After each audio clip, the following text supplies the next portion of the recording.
Great Bharat, my golden bird.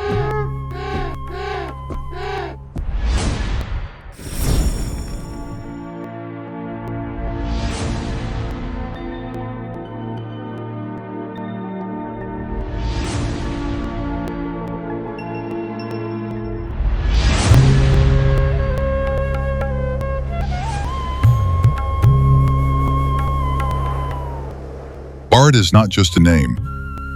It is a symbol of our ancient identity, culture, and wisdom. The word Bharat is derived from two parts. Ba, meaning light, knowledge, or consciousness, and Rath, meaning devoted or immersed. Thus, Bharat is the land immersed in knowledge, light, and consciousness. The Vedas are the very source of that divine wisdom which made this land Bharat.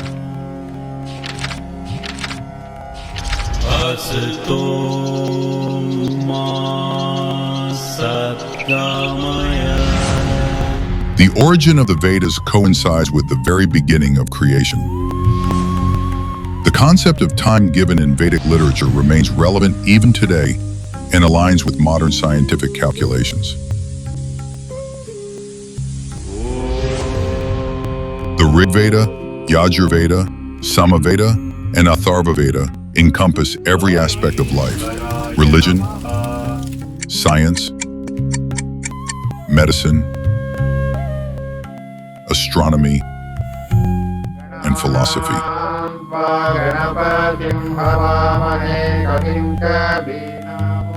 Later Vedic literature, the Samhitas, Vedanta, Puranas, and Smritis, was created by sages to further explain and simplify the profound messages of the Vedas. These are not just religious texts, but vast repositories of knowledge encompassing life, nature, science, medicine, society, and spirituality. This Vedic science was taught in India's ancient gurukuls. The bond between the teacher and the student was deeply personal. Education's purpose was not merely to secure jobs or earn wealth, but to build character, gain knowledge, and serve society. The most unique feature of the Gurukul system was that education was completely free. While Europe was plunged in darkness, India's universities, Nalanda, Takshashila,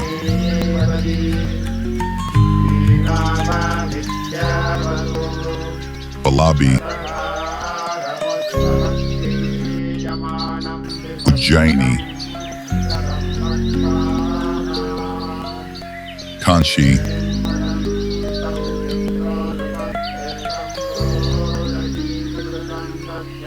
and Vikramashila were spreading the light of knowledge.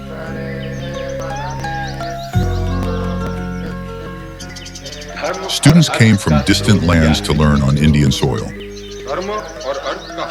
India gave the world the foundation of mathematics, the concept of zero, and Aryabhata's revolution in astronomy, Bhaskaracharya's innovations in time measurement, Charaka and Sushruta's contributions to medicine that predated modern science. These are all examples of India's intellectual glory. This is the land where dance, music, painting, and architecture reached their zenith. The caves of Ajanta and Ellora, the Sun Temple of Konark, the temples of Khajuraho, and the Temple of Kailash are living proof of India's artistic brilliance. That is why Bharat is called the land of the Vedas, the land of sages, and the mother of knowledge. Whenever the mantras of the Vedas echoed and the sacred flames of yajnas were lit, this land gave the world the message of truth, nonviolence, dharma, and universal brotherhood. Bharat is not a political boundary, it is a consciousness that has lived within the Vedas since time immemorial. This is the soul of India. From the beginning of time, human civilization opened its eyes here.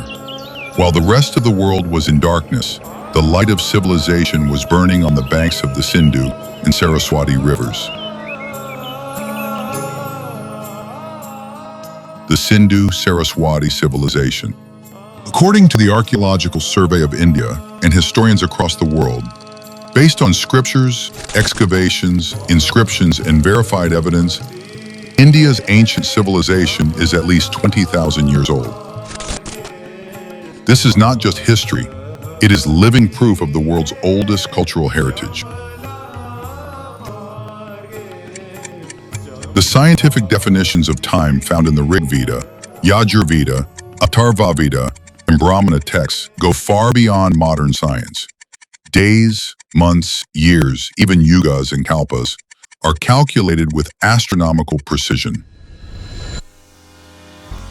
Kalpa, Mahayuga, and Manvantara are not just mythological terms. They are scientific cycles of the universe spanning billions of years. Even today, the Indian calendar is based on Vedic astronomy and is considered the most accurate system of timekeeping in the world.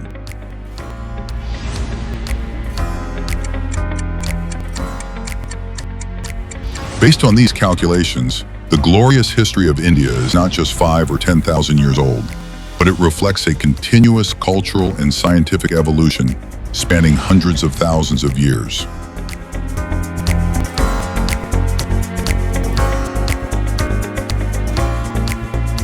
While the world was entangled in materialism, India showed the path of meditation, yoga, non-violence, and liberation.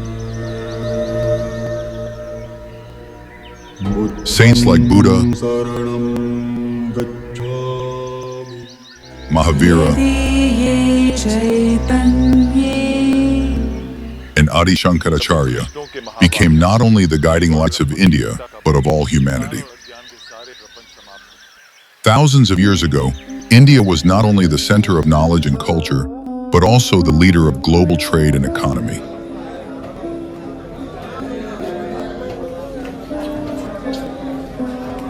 It was called the Golden Bird because of its immense wealth.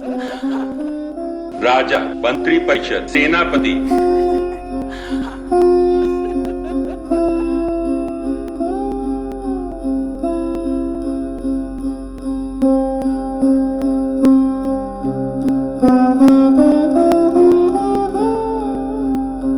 Gold, silver, precious stones, spices, textiles, handloom products, silk, glass, metallurgy, shipbuilding, medicinal herbs, aromatic oils, and woods, all of which were in high demand worldwide.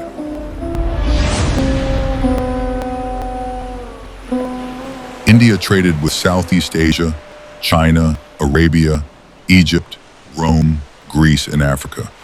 Through maritime routes, Indian traders reached Malaysia, Indonesia, Thailand, Sri Lanka, Africa, and Arab lands.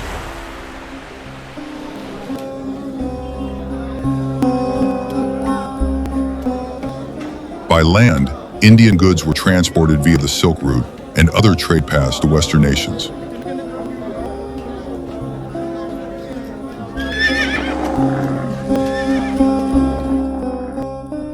Historians believe that ancient India had the world's largest economy. Between the 1st and 17th centuries, India's share in the global GDP was estimated to be over 35%.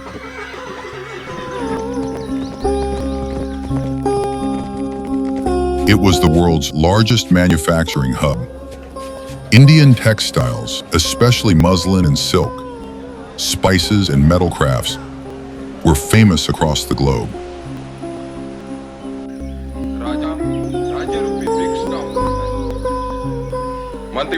India had an education system that not only taught books, but also character, skill, and patriotism. This was called the Gurukul system, the birthplace of teachers, scientists, traders, warriors, and national servants. These were the true pillars of India's prosperity. Skilled human capital made India not only wise, but also an economic superpower.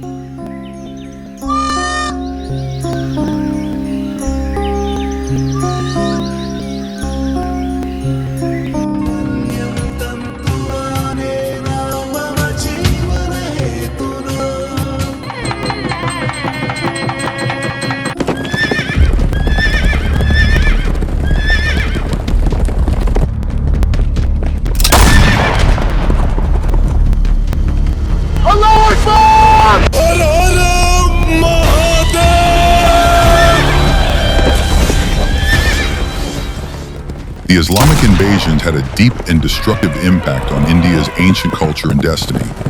Beginning in the 8th century and intensifying between the 11th and 16th centuries, invasions by Turks, Afghans, Mongols, and Mughals led to severe damage to India's cultural, social, religious, and educational structures.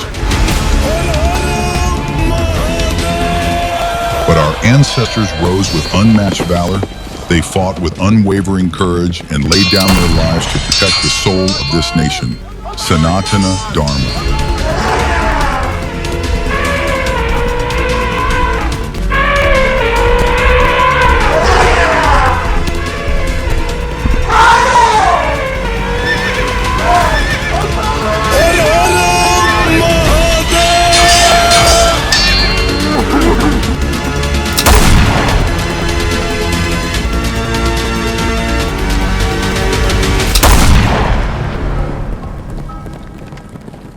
But it is true, these invasions dealt a devastating blow to India's ancient pride, knowledge, and identity.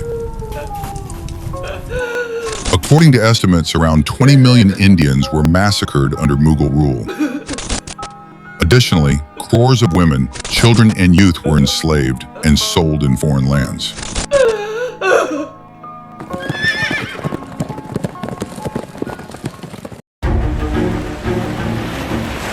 But the true destruction came with the British.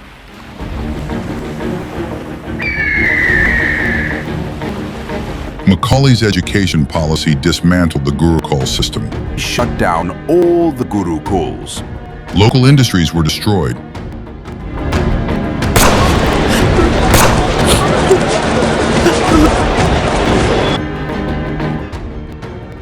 India's wealth, gold, silver, spices, was looted. Heavy taxes crushed farmers and millions died of starvation. Christian missionaries began converting the poor and tribal populations.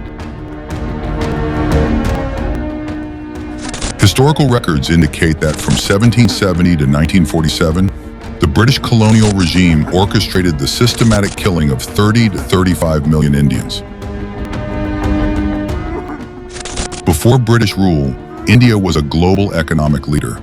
But colonial exploitation, forced taxation, the destruction of Indian cottage industries, and the looting of wealth broke India's economic backbone.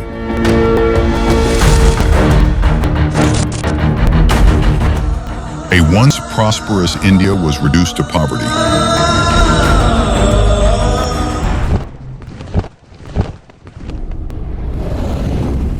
But today, India is awakening, reclaiming its lost legacy.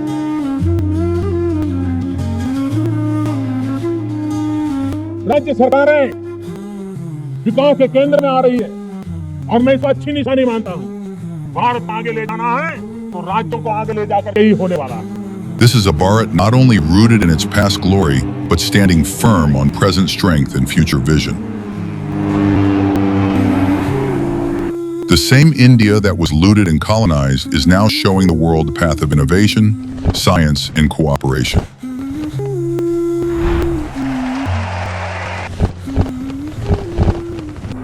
This is the India that hoisted its flag on the moon. Through initiatives like Digital India and Startup India, it is inspiring the world.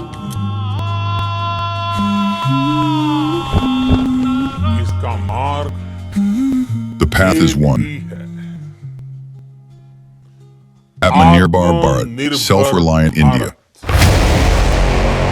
In AI, space technology, biotech, defense, and healthcare, India is making rapid progress. Today, India is the world's fourth largest economy and is becoming a global manufacturing hub through Make in India.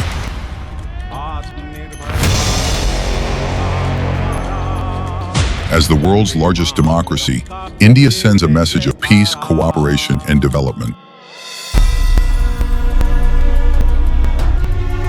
India is no longer just a market.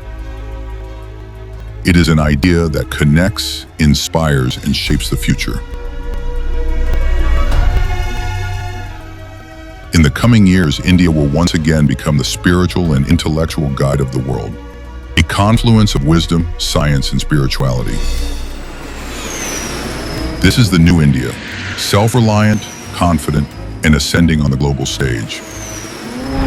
Shanti, Shanti, Shanti. India has always taught ahimsa paramo dharma, dharma himsa tathaiva cha. Non-violence is the greatest dharma, but violence for the protection of dharma is equally sacred. This very principle is the foundation of Operation Sindoor.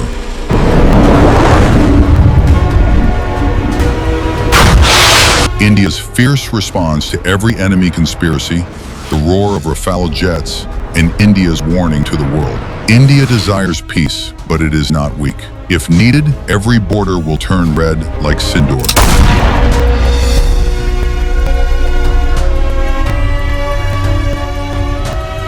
Jai Hind, Jai Bharat, Vande Mataram.